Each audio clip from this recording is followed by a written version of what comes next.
Hello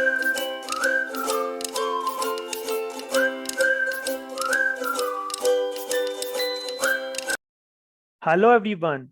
Today's topic is very important, especially for IT professionals in their mid-career phase, age between 35 to 40 years, who may feel stuck and unsure of their next steps. So today we have invited Kumar Verma, who have over 27 years of extensive experience in the information technology industry. Throughout his career, Dave has played various roles, transitioning from a developer to a business analyst to a project manager to a delivery manager to an agile coach, and at present, program manager of the Cloud Center of Excellence. We are thrilled to welcome Dave to help us to understand this problem and, more importantly, find potential solutions. So, welcome, Dave. Thank you so much, Sunan. Thank you for your humble introduction and giving me an opportunity to talk about such a crucial subject, which is, I definitely see it absolutely relevant to most of us, very especially from the age bracket you talked about, 35 onwards or 40s onwards. Yeah. Thank you very much for the opportunities, Sunan. Yeah, thank you, Dave. So, if you allow, shall we start? Yeah, let's begin. Yeah, let's give it a go. Yeah, thank you. Okay, so before we start, if in a very brief, if you can just describe, I know it's very difficult, but if you can just want to share about your experience, your journey in a brief. Yeah, so my journey in the industry have been very, very interesting. I started my career in a small software company.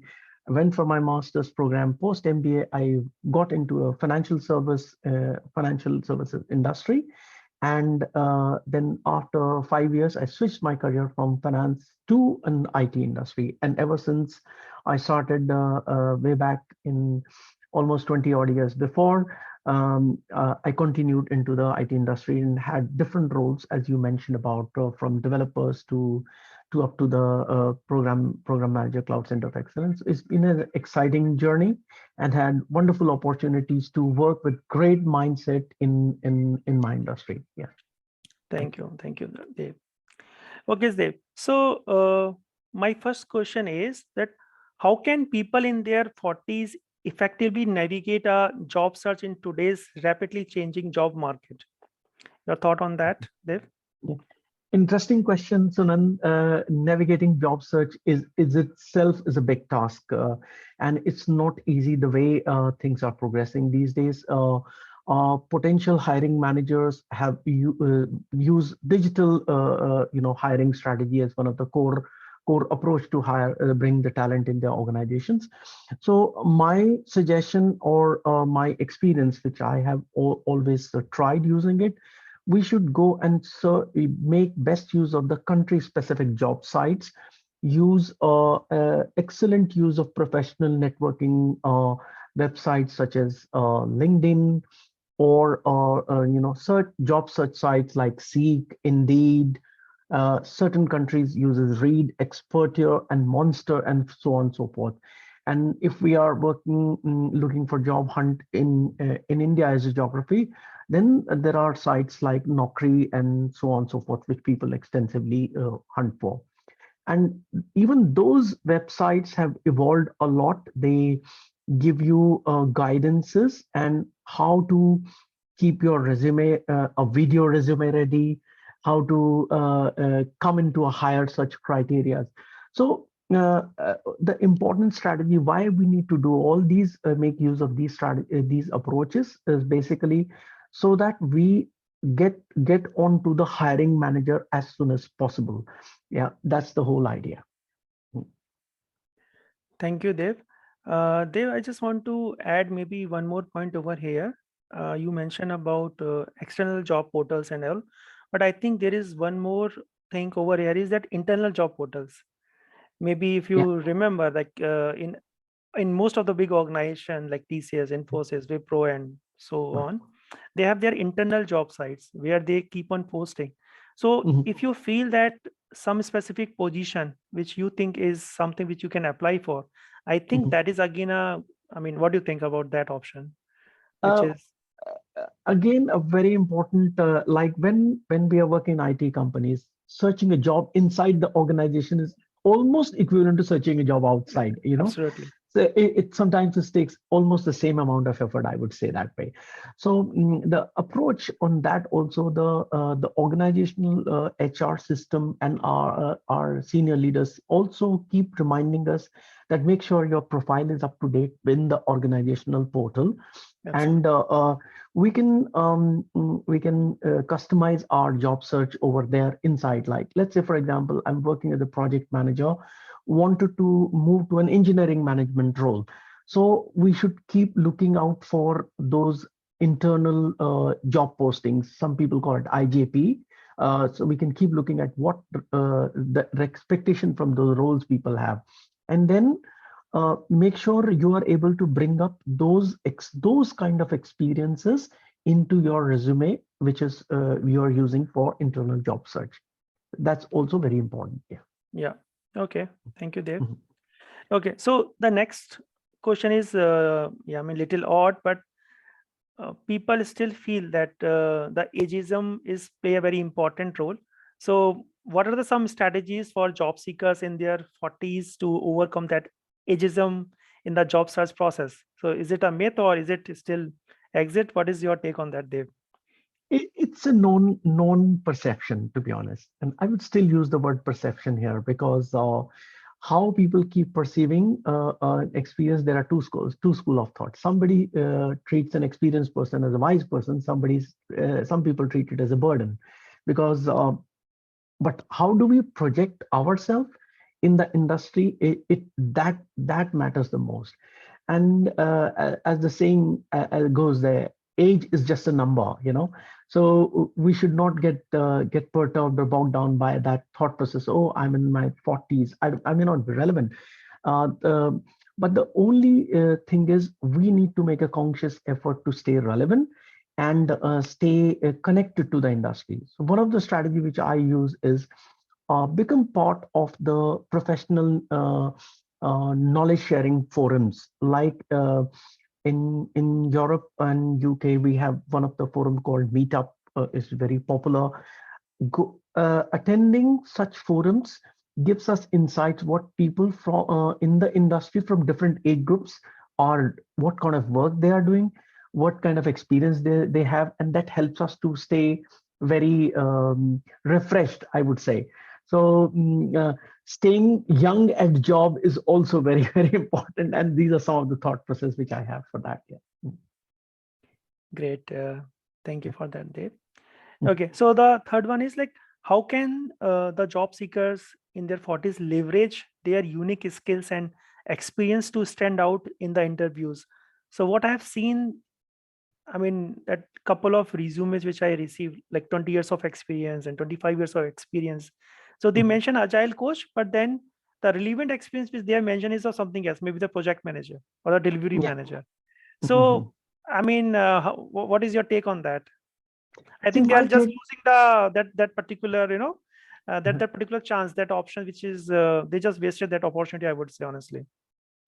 I do find such as a hiring manager at times in our roles, we also find you find five resumes all are same and all are writing the similar kind of works, and it is very difficult to differentiate among them.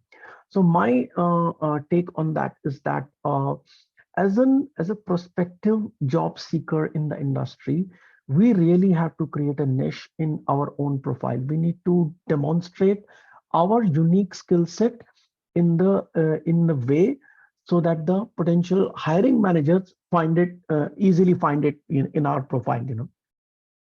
So for example, if we are looking for a job advertisement, uh, we may have that experience, but we may not have written in our resume in a standard resume. So one of the approaches, we must customize our resume based on the job description. Here, customization is means bringing up your unique experience in response to the job that the job seeker or the hiring managers are looking at. That's the one way. And uh, second is like we must demonstrate to the prospective employers that how we as professionals keeping up to date with the newer technologies, newer ways of working. For example, somebody who was working in traditional projects from last 15 years ago, we were using waterfall approach or standard waterfall approach. And if we are applying for a job which requires agile experiences, so that agile experience has to be highlighted very clearly and has to be demonstrated. If it is missing, then we have to demonstrate with our potential learning probably. That's one of the idea. Okay, thank you for that, Dave. Mhm. Okay, so the next one is like, what role does mindset play in a career transition for people in their 40s? Because I found that people underestimate themselves sometimes. They have knowledge, but I don't know, they have some kind of fear. So, what is your take on that, Dave? Uh, I think the mindset plays a very important role. It's like a sportsman. If you have recently seen some of the matches by your best tennis player Novak, he has very clearly said, he's fighting against his opponents who may be 10 years younger to him, but he has the wisdom to play the tennis. That's what he's talking about. So similar thing is relevant in our own industry as well. Uh, mm, uh, uh, I think our experience plays a very key role over here. That and the uniqueness of experience, the specialities of the experience, we have to bring it up into our conversation very clearly. Yeah. True. And one more thing I want to add up here, like making up your mind that if this is my potential job roles that I'm looking up to, we have to start experiencing ourselves into that role. How, let's say, director technology would form a strategy for a quarter or a half year or a year. We need to go and learn from those kind of a people and then adapt those ways Yeah. of Shadow thinking them. in our responses. Yeah. Yeah, If at all absolutely. possible, shadow them. Even Shadow. if Yeah, yeah, even yeah. for volunteer, like, I mean, I would say, yeah, do that. Yeah, yeah, Yeah. that's also possible. Yeah, that's there. Yeah. Yeah. Mhm. Okay. Thank you. And again, if you can share some of the common limiting beliefs that you might have seen in job seekers, in their 40s, that may have about themselves, and this is what, like, they restrict themselves to get that new job. So you Mhm. have seen some kind of trends or something which you want to share? I This is again one of the common notions people have. People start limiting themselves. I have seen some of my old team members; they were excellent performers, and when they come for a conversation, as we keep moving from different role to different geographies, they keep asking that how do I move from this job role to this job role. The one of the biggest mistake they do is they keep doing the same thing every year. They don't have any new working strategy, new way of working. They don't have any new learning in their professional experience, and then people start finding them gradually irrelevant. Yeah. So in industry like ours, like 10 years ago, let's say 20 years ago, people were working on mainframes. Then people started working on web technologies. And then it has now from last 5 to 10 years, digital technologies. And in today's time, cloud computing. And 20 years down the line or 10 years down the line, people will talk about quantum computing as well. So what I'm trying to bring up here is we need to stay relevant, and to stay relevant, we need to keep updating our learn professional experience by adapting the new technologies. That helps us to have relevant conversations in our job interviews, and when we are applying inside the organization, it also gives a strong feeling to the potential leaders within your organization, that these are the he's the right person, he or she is the right person who can fit into an emerging role which requires constant learning. So that's my thought. Yeah. Thank you, Dev, for that.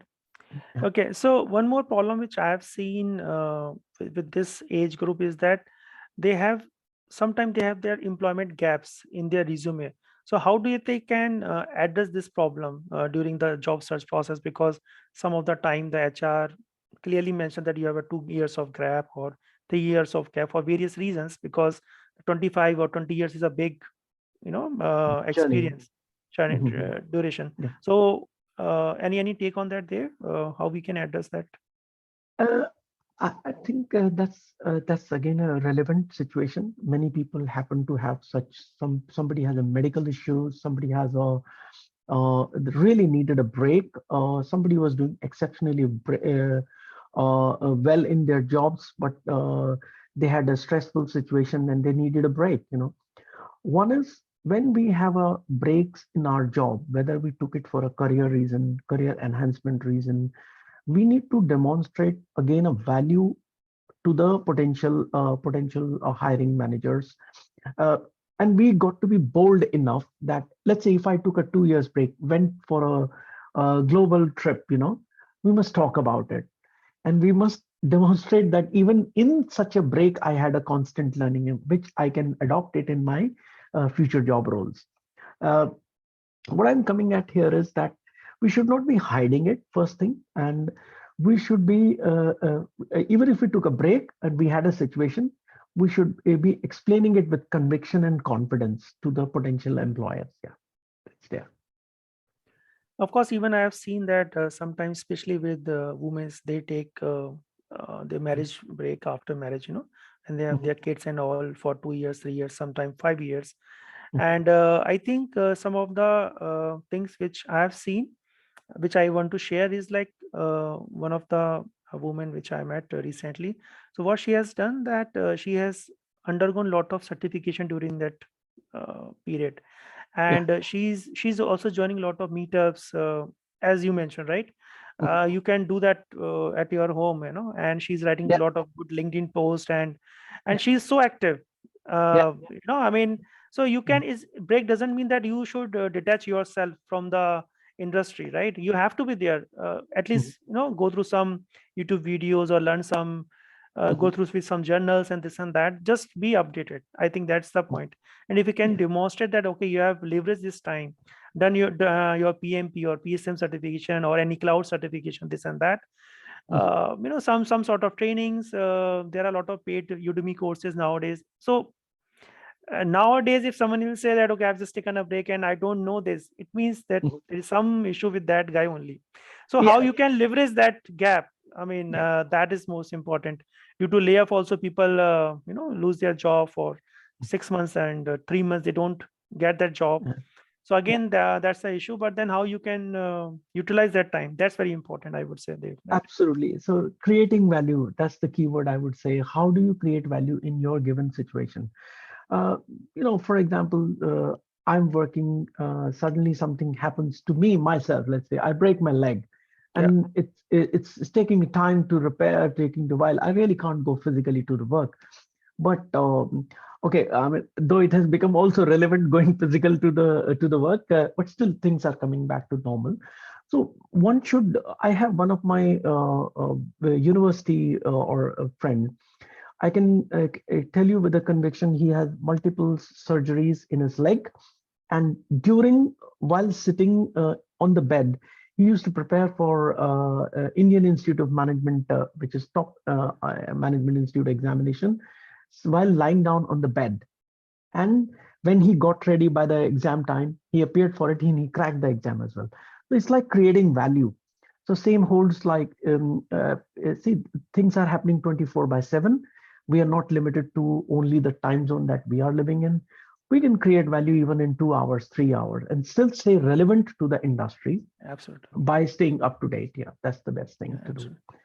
Yeah. Sometimes this kind of breaks are like blessing in disguise. You Yeah. have a lot of And time, you can do lot of yeah. And then we go when we are applying for a new job or getting an opportunity to have a conversation with the hiring manager. If we are able to demonstrate that this is how we created value, then our job is done. I would say that way. yeah. Yeah. Okay, let's move on, Dave. Okay, Yeah. so next one is again for this particular age group, how they can leverage their network to their advantage to get this job, or during this job search. So how we can do that? So your professional network plays a very important role. You never know how the leaders with whom you have been working in the past, they're also moving, you're also moving. Everything is moving in the world, you know. So it is important to stay in constant touch with them through professional network modes and, and expand your network. Try to find the like-minded or like experienced people. One of the approach which I use it whenever I go for a major partner driven trainings from industry leaders like Google Cloud, Microsoft, or Azure, or for that matter, or AWS. Wherever we are learning those trainers, I build a network with those trainers, learn from their own experiences, and leverage that network when we are applying for the jobs. Even these days, let's say you applied for a job via LinkedIn, and it will straight away recommend you. There are some of network in people in your network who are already working in the same company. You can get referred through them. So that's one of the way we can utilize our professional network and get to the table of the hiring manager. One of the important thing which we need to remember that many a times, not many a times, most of the times these days, our first interface for the job opportunity that we are applying for, there is no human interface. Yeah, effectively there is a application tracking system is running behind, which is scanning our resume, or there are AI/ML engines running behind it, which is scanning our profile and deciding whether this person is relevant for the job or not based on the score. So we got to make you and those professional engines also looking at our networks, what kind of network we have, and we should be able to definitely get recommendations in our professional networking profiles, and that helps us for the future employer to see how an individual was working with other leaders or other his or peers or leaders in the industry. Thank you, Dev. I just want to add one or two small things over here. So, I mean, I've read somewhere that network is nowadays your net worth. So that's the thing. But what I've also seen is that when people are in need, then only they go and messaging, start messaging their network, or they put some post on LinkedIn that okay, I am now searching for a job, this and that. So that is okay, but this is not the right approach of taking your network, because network is all about spending, giving your time and efforts in that. So let's say if I spend a time with Dave in the past, the probability that okay, they will pick my resume is more. If you want to bypass that automated system, right, if Yeah, you really want that, because there you are just having thousands and thousands of resume, but if I'll give my resume or my CV to Dave, the probability of picking my resume is 10 times or 100 times more, right? So yeah, invest in your network. That is again a very important thing which people forget. Of course you guys are busy, but at least talk to some of your networks once in a while, once in a month, yeah, message mhm, them, be in touch with them. yeah, I mean, yeah, it's yeah, not like when you need them only you are approaching them. Just yeah, ask them that okay, do you need any mm, help, or I am doing this, what are you doing this. So yeah, stay in touch. That's yeah, most important, which nowadays is mhm, very rare, honestly. So please do yeah, that. If you're not doing it, I'm not asking you yeah, to message your yeah, hundred yeah, and thousands of things, but at least your best friends, your colleagues who have from your school times, your past colleagues, you, if you have changed, so please do that. So that's very important. absolutely. Okay. Yeah. Yeah, very good point, Sunand. Actually, that's very Yeah. important. Yeah, yeah, Yeah. thank you. Okay. I think, Dave, we are just finished very quickly. Thank so you. we, so we love to do that more, this kind of session with you, Dave, in the future as well. Yeah, So yeah, your uh, advice on how to mm, navigate the difficult waters of the career change was both practical and informative, I would say. And thank you for mm. sharing your wisdom and expertise with us, Dave. Thank you very much, Sunand. It's always a pleasure working with any topic with you, and it's always a learning experience. It's a great learning experience. I'm really happy that whatever we have learned from our own experience, we could Yeah, share it, and it will help to future, aspirants. Actually, thank you so absolutely. much. Yeah. Thank you. Thank you, Dave. And guys, if you learned something from this session, give a big thumbs up, and please subscribe to Careers Talk. See you in the next video. Thank you. Thank you. Thank you.